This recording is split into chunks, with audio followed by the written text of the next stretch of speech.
चलिए अभी हम लोग हाइड्रोलॉजी का लेक्चर नंबर 3 स्टार्ट कर रहे हैं। इसके पहले लेक्चर नंबर 2 देखे थे जहाँ पे हम लोग फॉर्म ऑफ प्रिसिपिटेशन पढ़े थे। तो उसी प्रिसिपिटेशन को मेजरमेंट लेने के लिए कि कितना प्रिसिपिटेशन हुआ है उसको मेजरमेंट लेने के लिए हम लोग रेन गेज का यूज करते हैं। उसी में हम लोग देखे थे कि टाइप्स ऑफ रेन गेज देखना था। आज के लेक्चर में हम लोग को देखना था टाइप्स ऑफ रेन गेज क्या होता है। तो यहाँ पे दो टाइप्स के रेन गेज होते हैं, non recording types rain gauge, दूसरा होता है रिकॉर्डिंग टाइप्स रेन गेज।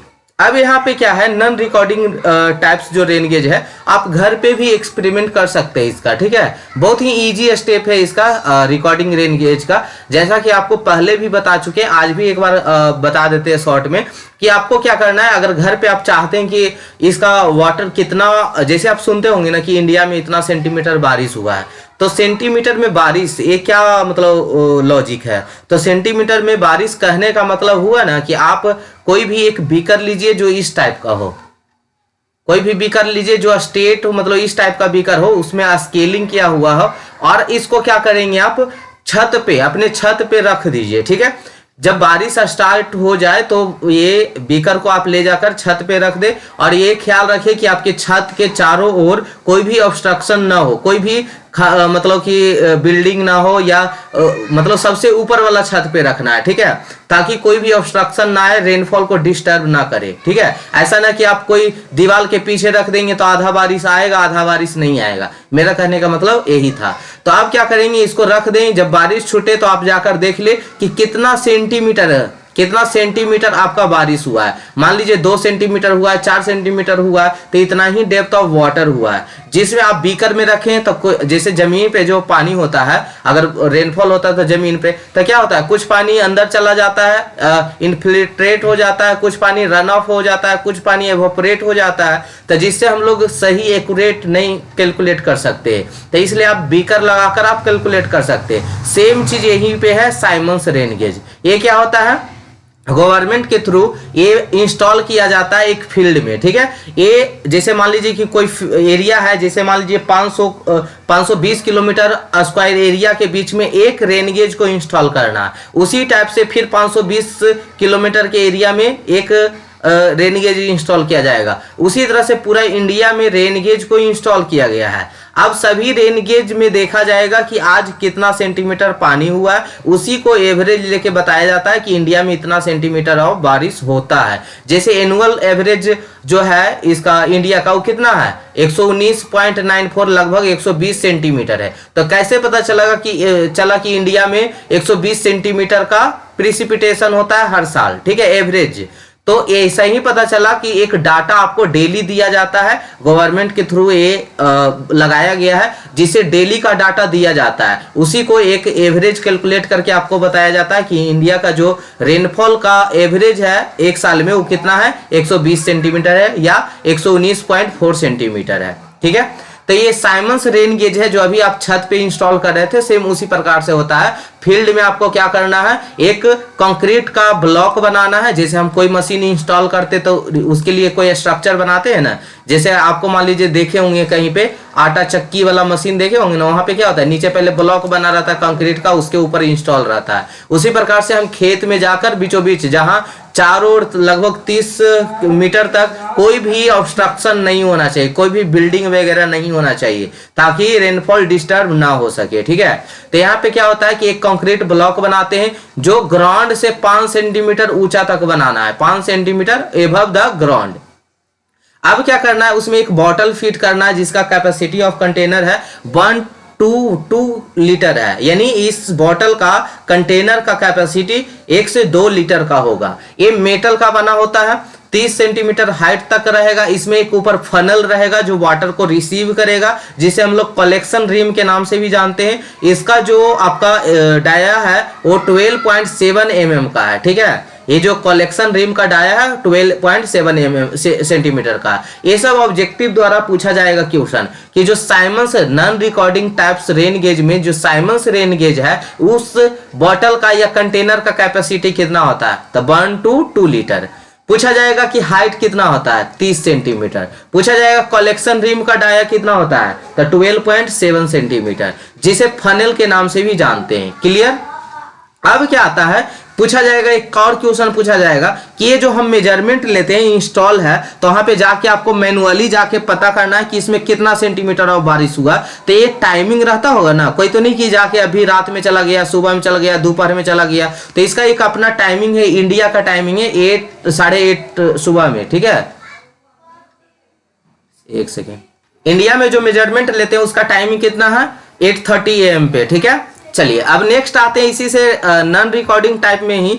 अच्छा पहले थोड़ा सा और इसका थ्योरी देख लेते हैं। वैसे देखिए एक बार अच्छे से अगर देख लीजिएगा ना प्रैक्टिकल में कि कैसे किया जाता है, तो बना बना के थ्योरी आप खुद भी लिख लेंगे। बस आपको पॉइंट्स पता होना चाहिए कि non recording types of rain gauge में कौन कौन से पॉइंट होते हैं, कैसे कैसे मेजरमेंट लेते हैं, आप थ्योरी खुद बनाकर लिख लीजिएगा, ठीक है।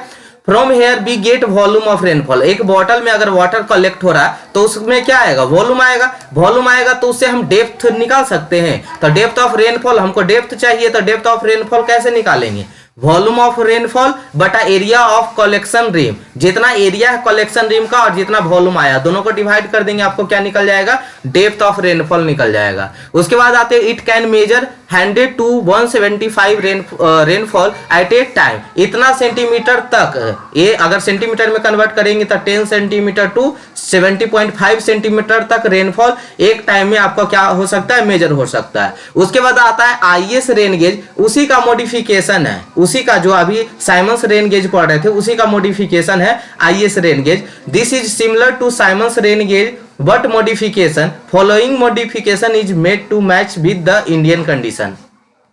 एरिया ऑफ कलेक्शन रिम जो है 100 to 200 सेंटीमीटर स्क्वायर तक होगा, ठीक है। वहां पे हम लोग जो उसका डाया देख रहे थे 12.7 सेंटीमीटर का देख रहे थे। कंटेनर का जो कैपेसिटी होगा 2 to 10 लीटर होगा, वहां पे हम लोग कैपेसिटी 1 to 2 लीटर देख रहे थे। जो मेटल कंटेनर था उसको हम लोग रिप्लेस कर दिए FRP से, मतलब फाइबर रिइंफोर्स्ड प्लास्टिक से, ठीक है। It can measure 100 to 1000 mm rainfall at a time. हम लोग जो अभी देख रहे थे तो 10 सेंटीमीटर टू 17.5 सेंटीमीटर तक लेते थे साइमंस रेन गेज में, लेकिन आईएस रेन गेज में हम लोग 10 सेंटीमीटर टू लेके 100 सेंटीमीटर तक मेजरमेंट ले सकते हैं, ठीक है। तो ये हो गया आपका रिकॉर्डिंग टाइप वाला, नॉन रिकॉर्डिंग टाइप वाला। अब हम लोग आते हैं recording type of rain gauge में। Recording type of rain gauge में पहला आता है weighing bucket type rain gauge. इसमें क्या होता है कि जैसे बारिश हुआ, ये आपका कलेक्शन रिम है, जैसे हम लोग मान लीजिए ये वाटर कलेक्ट करेगा, फनल है, ठीक है, ये वाटर कलेक्ट करेगा। जैसे जैसे इसमें वाटर कलेक्ट होते जाएगा वैसे वैसे यहाँ पे, अच्छा पहले एक सेकेंड और सुनिए, यहाँ पे एक स्प्रिंग लगा रहता है, बेइंग मैकेनिज्म पे काम करता है कि जैसे जैसे इसमें वाटर कलेक्ट होते जाएगा तो वजन इसका बढ़ेगा, वजन बढ़ेगा तो स्प्रिंग क्या होगा, दबेगा। बेइंग मैकेनिज्म पे वर्क करता है। यहाँ पे पेन आर्म लगा रहता है, जैसे जैसे ये वजन बढ़ेगा वैसे वैसे पेन का रीडिंग क्या हो जाएगा, ये रोटेटिंग ड्रम होता है, इस पे ग्राफ बनते रहेगा, ठीक है। एक बार देख लीजिएगा प्रैक्टिकल वाला में, ठीक है, बहुत अच्छे से समझ में आ जाएगा। थ्योरी में दिख रहा होगा कि ऐसा रहता है, लेकिन अगर एक्चुअल वाला देखिएगा, मतलब ये 2D में दिख रहा है आपको फिगर, अगर आप सही में देखिएगा तो कुछ और आपको फिगर दिखेगा, ठीक है। मतलब कुछ इस टाइप से बना रहता है,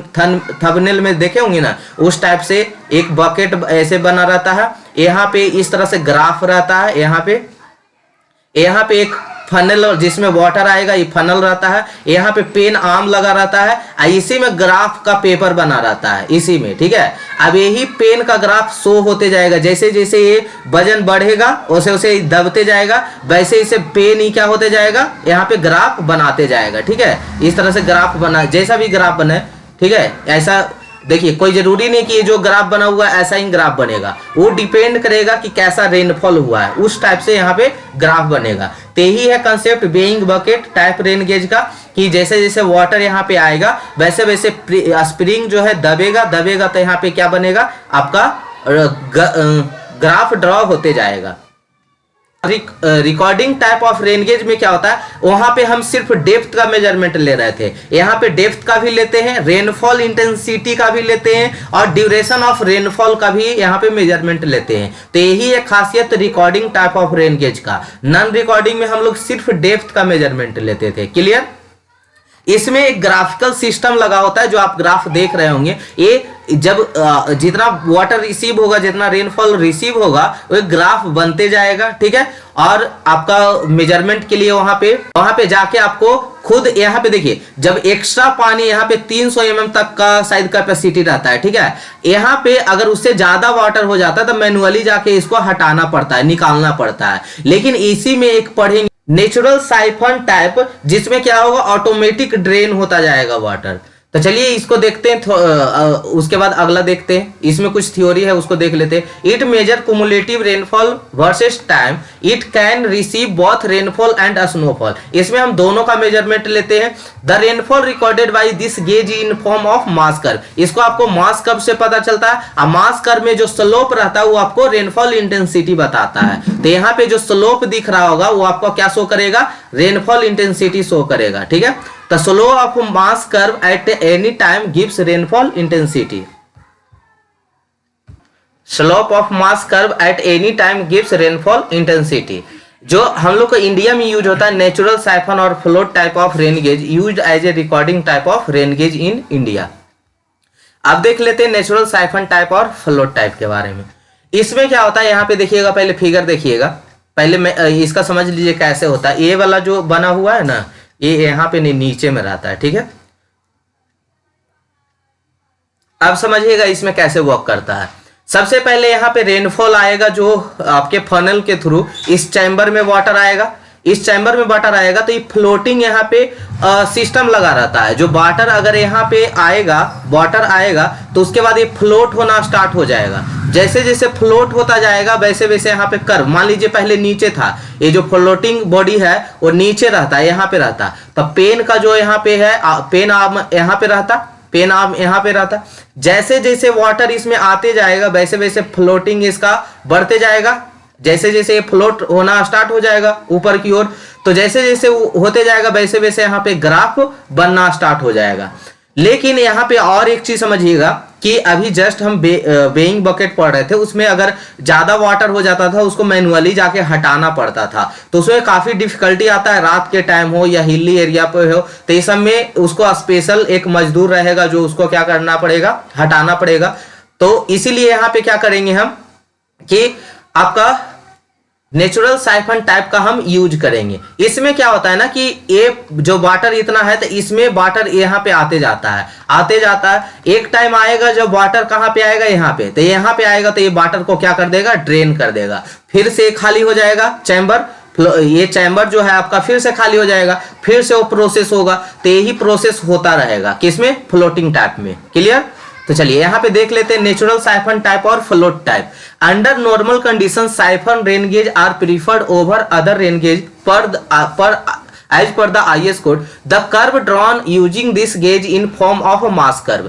यहाँ पे भी एक रोटेटिंग ग्राफ रहता है, रोटेटिंग ड्रम रहता है जिसमें ग्राफ होता है। जैसे जैसे यहाँ पे फ्लोट करता जाएगा वैसे वैसे यहाँ पे कर्व ड्रॉ करते जाएगा। तो यही है, एक बार देख ले, हम फिर से बार बार बोल रहे हैं कि एक बार देखिए, थ्योरी देखने से अच्छा एक बार इसका प्रैक्टिकल देख लीजिएगा, ज्यादा समझ में आए। हाँ, पॉइंट के लिए यहाँ पे आके एक बार पढ़ लीजिएगा कि इसमें क्या क्या सिस्टम है, क्या क्या पॉइंट्स है, क्या क्या डाटा है, उसको एक बार अच्छे से यहाँ पे देख लीजिएगा। लेकिन अगर आपको ये चीज समझना है तो आप एक बार प्रैक्टिकल नॉलेज ले लीजिएगा जरूर, ठीक है। ये पूछा भी जाएगा आपके क्वेश्चन में। देखिए 20 सीरीज में इस क्वेश्चन को करवाएंगे टाइप ऑफ रेन गेज, ठीक है, जिसमें हम लोग दो तरह के देखेंगे, नॉन रिकॉर्डिंग और दूसरा रिकॉर्डिंग।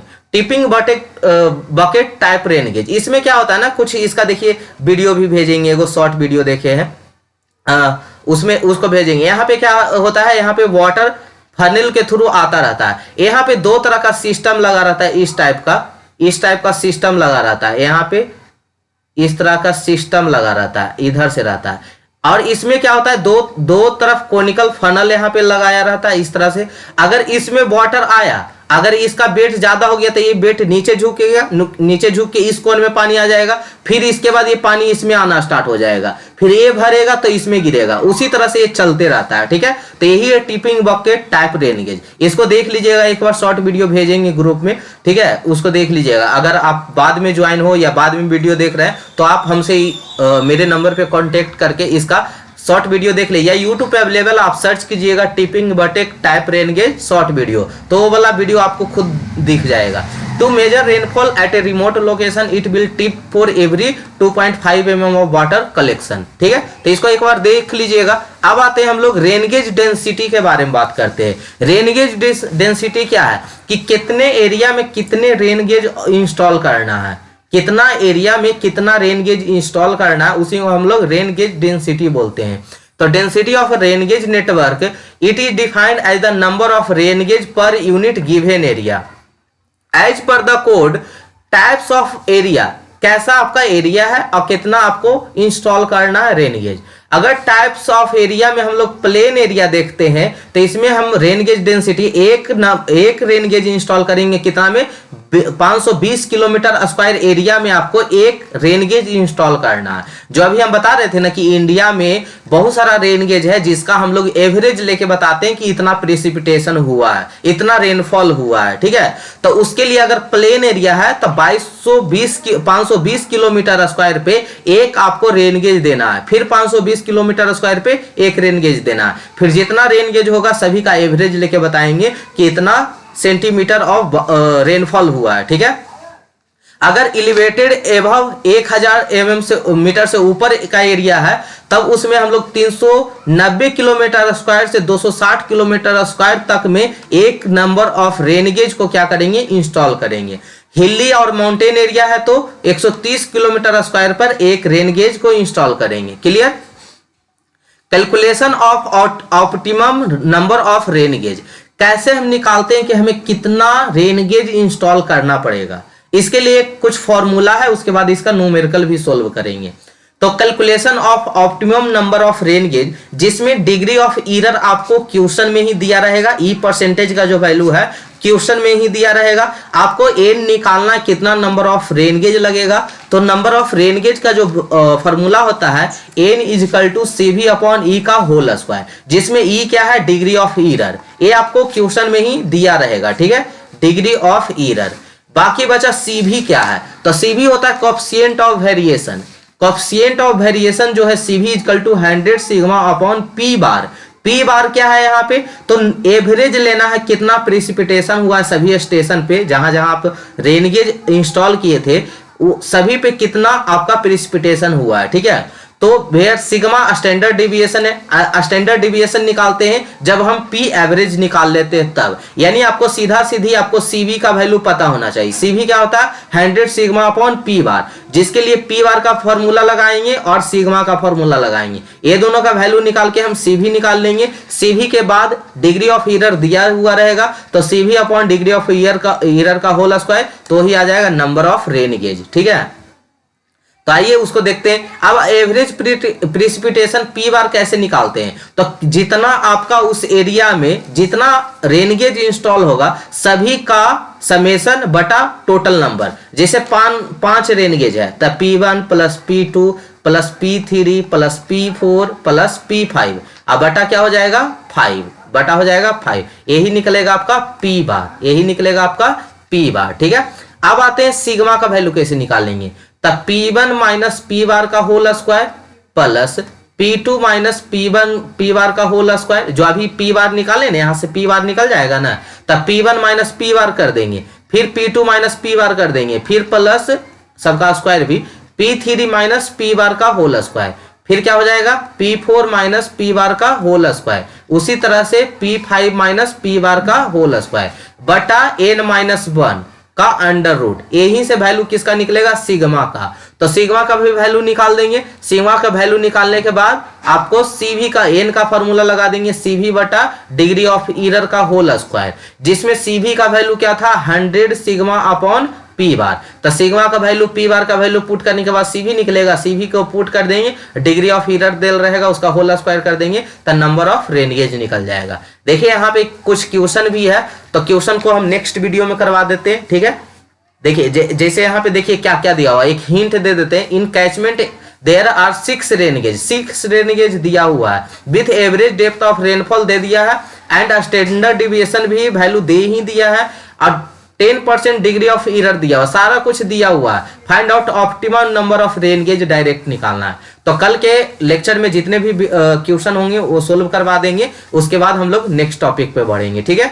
तो आज के लिए सेशन यहीं तक रहने देते हैं। बाकी आई होप सभी सब्जेक्ट का आप अच्छे से रिवीजन कर रहे होंगे, ठीक है। और जल्द ही एग्जाम आने वाला है, इसलिए अच्छे से पढ़ाई करते रहिए सब, ठीक है। और न्यूमेरिकल पेपर पे ज्यादा फोकस कीजिएगा, जितना अच्छा न्यूमेरिकल रहेगा उतना आप टेंशन फ्री रहेंगे एग्जाम के टाइम में। उस टाइम आपको अगर न्यूमेरिकल पहले से सोल्व हुआ रहता है तो आप थ्योरी पे भी टाइम दे पाते हैं, नहीं तो फिर न्यूमेरिकल प्रैक्टिस करने में ही लगे रहते हैं, थ्योरी को देख भी नहीं पाते हैं। तो अच्छे से स्टार्टिंग से ही मेहनत कीजिए, ठीक है। मिलते हैं हम लोग नेक्स्ट एपिसोड में।